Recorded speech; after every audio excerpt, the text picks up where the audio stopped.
welcome to the TS404 tutorial. In this video we're going to take a look at the various parts of the TS404 and discuss how we can get some common effects from it. I'm going to try not to make this an overview, but I do want to discuss some parts in depth because I want you to be able to make your own sounds instead of always relying on the presets.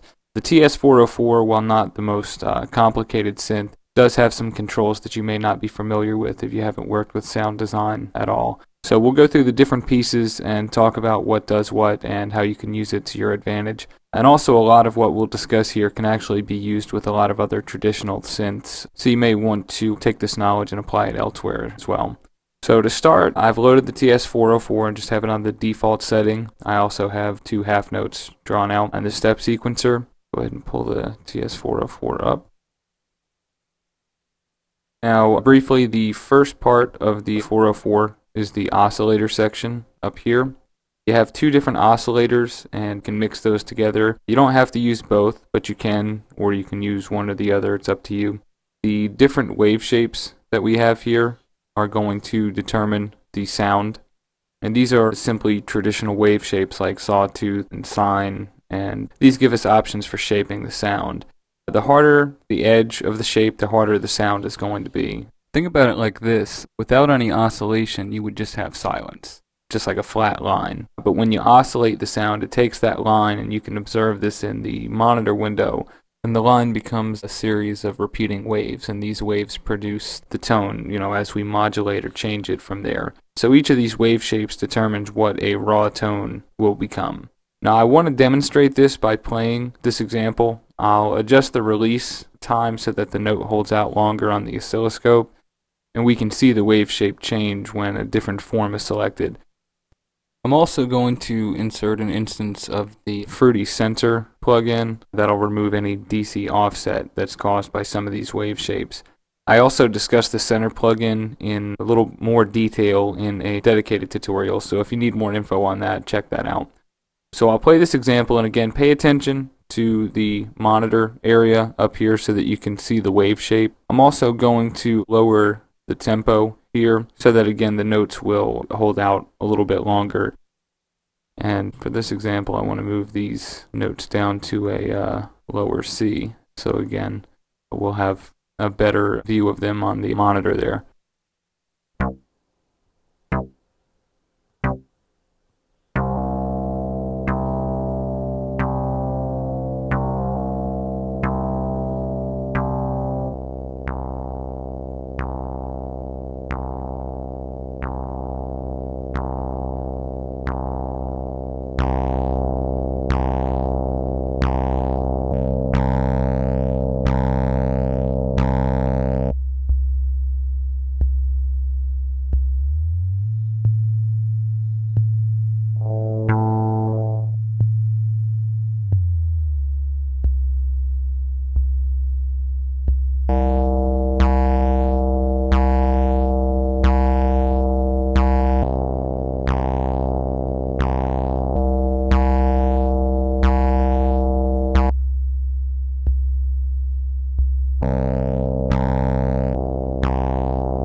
So you could get a sense from that how the oscillation works and how the shapes affect the sound. And that last one there, the question mark, allows you to load your own wave shape if you have a file for that. And of course you can use the mix knob to choose either oscillator 1 or 2, or put it in the middle for both and adjust the frequency modulation, the FM knob there as well. So now that we have a sense of how the oscillators work, I want to jump over to the envelope option down here. While the oscillator determines what tone type we get, the envelope will determine what note type we get, meaning like a short, quick note or a long, drawn-out note and so on. We'll start over here. The attack is going to tell us how quickly our note hits. For a hard note, choose a short attack time, and for a longer, like a pad type of sound, choose a longer one. The decay determines how much of the note gets held out, meaning from the attack, how much of the entire sound will get played out. Now this is different from sustain, which we'll look at in a minute. You can think about it like this. The attack determines the strength of the hit of the note, and the decay determines the volume of the rest of the note. If you have a short decay time, everything after that first hit is going to be cut short. So for instance, if you wanted to create a string pluck kind of sound, you could set like a quick attack and a short decay, and this would cause the note to hit hard at first, like a plucked string, and then using a longer release time, this would cause our note to have a longer fade out again, much like a plucked string. And just to show you an example of that, we can play around here.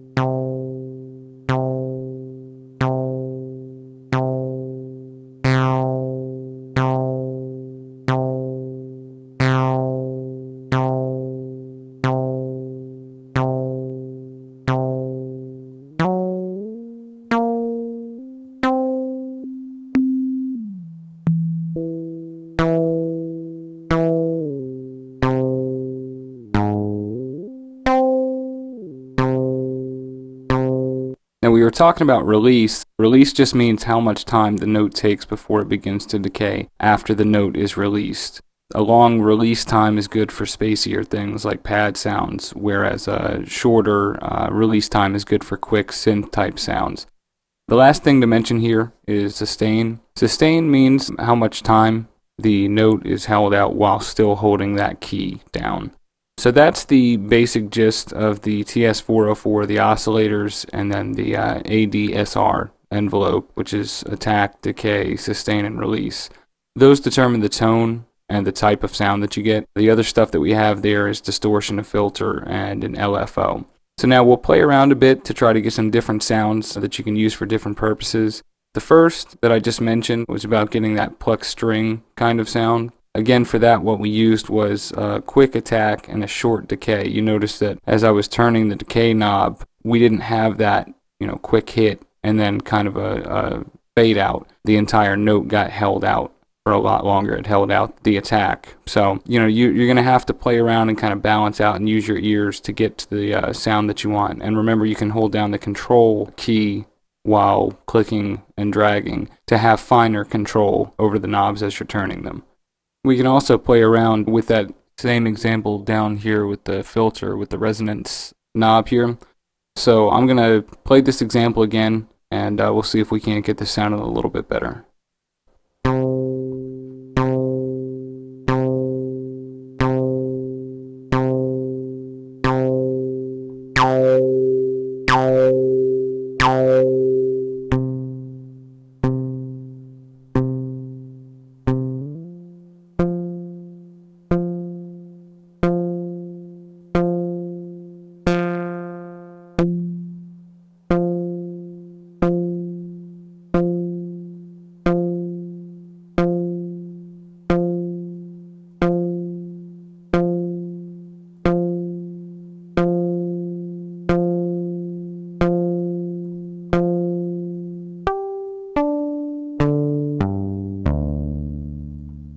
You could imagine with some reverb and maybe a slight bit of compression, you can get a really nice plucked string sound from that. Now, if you wanted to get a hard edge bass kind of sound, sort of like a TB303 kind of thing, we could actually put oscillator number 1 on a triangle shape and oscillator number 2 on a rounded sawtooth. Now we'll have to adjust the pulse width on each of these to get the right mix, and we'll put a high pass filter on, and we'll turn the cut knob down so that the lower frequencies are coming through, but we still have the buzz of the top end. And then we'll also turn the resonance up and the envelope down. We should probably also experiment with the envelope, the ADSR envelope, to get the right amount of attack, release, and sustain. And then the last thing that we'll do is play around with the frequency modulation knob to get both oscillators working together and to fatten the sound. So I'll make those changes as we play this example, and you'll see the result.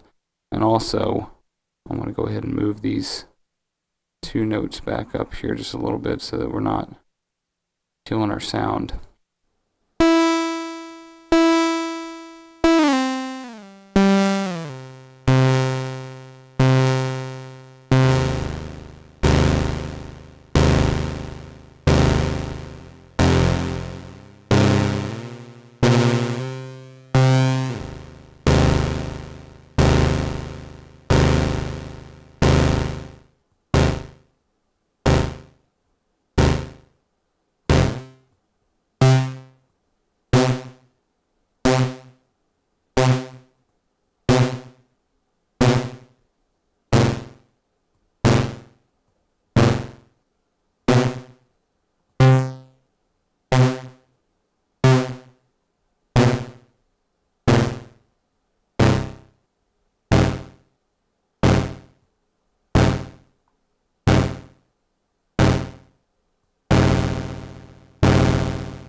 So you saw there with a little bit of playing around, we changed the string type sound into like a harder edge, kind of a fuzzy bass kind of thing. So again, it takes some playing around. You're going to have to experiment and, try to find the sound that you're looking for.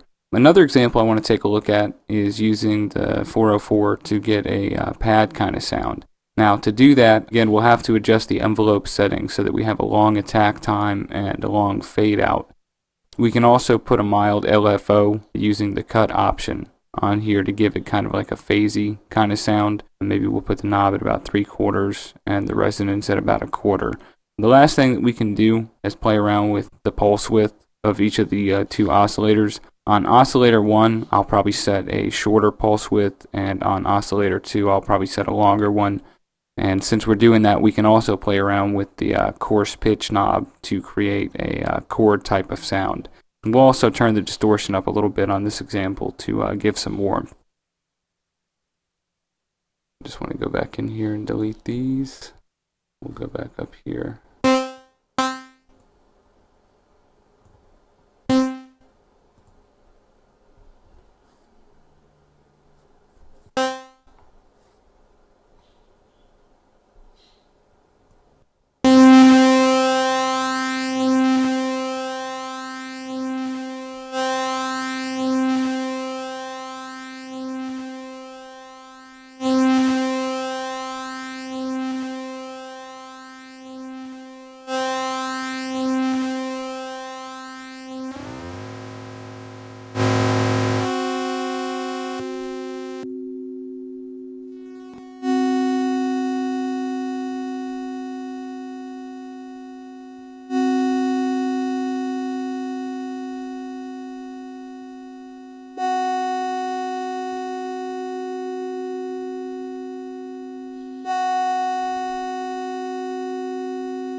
So we just saw how playing around with some different settings we can get a simple pad kind of effect. And again, the TS404 is not meant to be, very complicated synthesizer. With the two oscillators and the controls and stuff, you only have so much that you can do. But, if you're trying to get simplified electronic effects, it's definitely worth taking some time to look over. Now, this last example I want to go through is just how you can get a neat warbling kind of effect using the LFO. The cut and oscillator options are going to give us the most dramatic effect. All you have to do is turn the LFO up a decent amount and then play around with the speed knob. Now I'll go through and choose the different options, and you'll see how this creates the classic effect that's found on so many electronic tracks.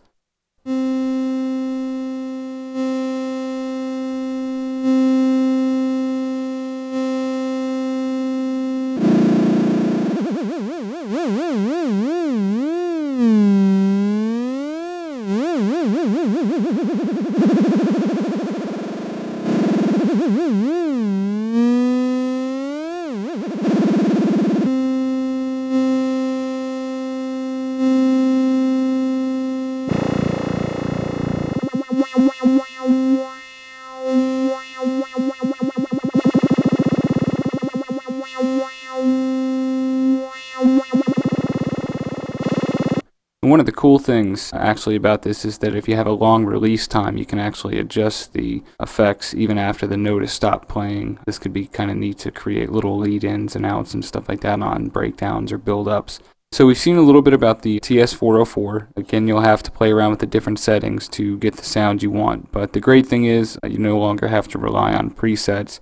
Knowing the basics of synthesis is important because when you're making your own music, you don't want to always have to rely on the sounds the company gives you all the time, because that means that anyone who owns the same software can create the exact same song with the exact same sound. So I hope you enjoyed the tutorial, and I hope that you feel a little bit more confident about tackling sound design, and I will see you in the next tutorial.